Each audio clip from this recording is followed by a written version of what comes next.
Hello students, after a short break, let's start our teaching learning process through online classes. Students, in this video, we will start new chapter, that is chapter number 9, Study of Compounds Part B, Ammonia. First introduction. Molecular formula of ammonia is NH3. Its molecular mass is 17 AMU.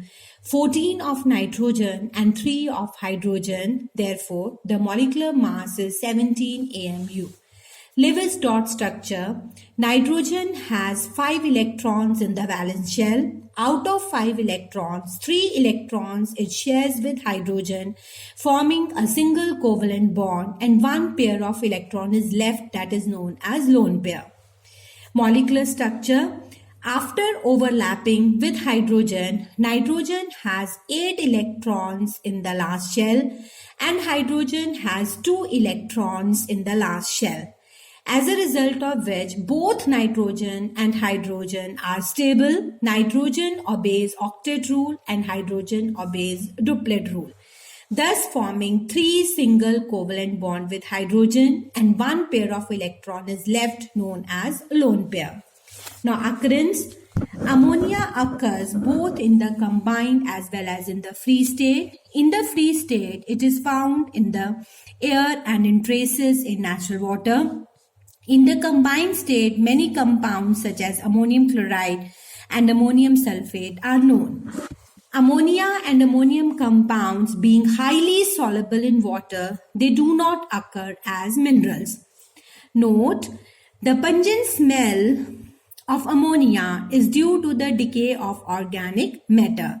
It is also produced due to the bacterial decomposition of urea. Urea has a formula NH2CONH2, which decompose in the presence of bacteria, resulting in the formation of ammonia gas. Along with that, water and carbon dioxide is formed. Different forms of ammonia. Ammonia is commonly found in the following forms. First one, gaseous ammonia, also known as dry ammonia gas without water molecule. Second is liquid ammonia. When dry ammonia gas is subjected to high pressure, that ammonia is known as liquid ammonia. Third type is liquor ammonia.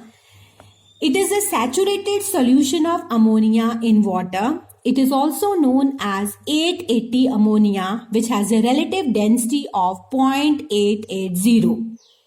Fourth is laboratory bench reagent, a very dilute solution of liquor ammonia, that is ammonia dissolved in water, is used as a laboratory reagent.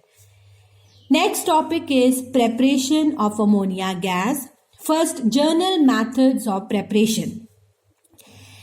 Ammonia gas can be prepared by warming ammonium salts like ammonium chloride and ammonium sulfate with caustic alkali such as calcium hydroxide, sodium hydroxide or potassium hydroxide, resulting in the formation of salt, water and a pungent smelling gas ammonia. For example, ammonium chloride, that is NH4Cl, when react with slaked lime CaOH twice, it results in CaCl2 calcium chloride plus H2O plus NH3.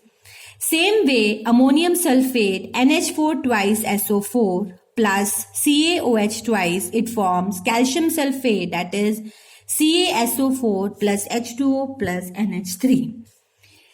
With caustic soda solution, it results in the formation of a salt, sodium sulfate plus H2O plus ammonia. And with caustic potash, it forms potassium sulfate plus H2O plus NH3. Second method is lab preparation. First one, from ammonium chloride. This is the apparatus by which ammonia gas is prepared in the lab. A round bottom flask is taken in which the two reactants, that is calcium hydroxide and ammonium chloride, is used. Ammonium chloride and calcium hydroxide is mixed well before the reaction and then it is heated. The round bottom flask is tilted in such a way that the water which is formed as a byproduct in the reaction does not trickle back into the heated flask and thus break the apparatus. Second thing, calcium hydroxide is taken more in quantity than ammonium chloride. Reason, ammonium chloride being a subliming solid, it sublimes and results in the formation of vapors of ammonia and HCl. So in order to avoid the process of sublimation, base is taken in more quantity. So the reaction involved is NH4Cl plus CaOH twice. Calcium will combine with chlorine forming salt CaCl2 plus H2O and vapors of ammonia gas is formed. These vapors are passed through the drying agent, that is quicklime, and dried ammonia gas is collected in the gas jar by downward displacement of air, as it is lighter than air, having vapor density of 8.5. It is not collected over water because it is highly soluble in water. Now there are certain precautions while preparing ammonia. First, I told you that the flask, the round bottom flask, should be tilted so that the water formed should not trickle back. Second thing is, a very good drying agent, that is concentrated sulfuric acid, is not used to dry ammonia as it reacts with ammonia, resulting in the formation of ammonium sulfate. Second drying agent, that is phosphorus pentaoxide, is also not used to dry ammonia because it results in the formation of ammonium phosphate, that is NH4 thrice PO4.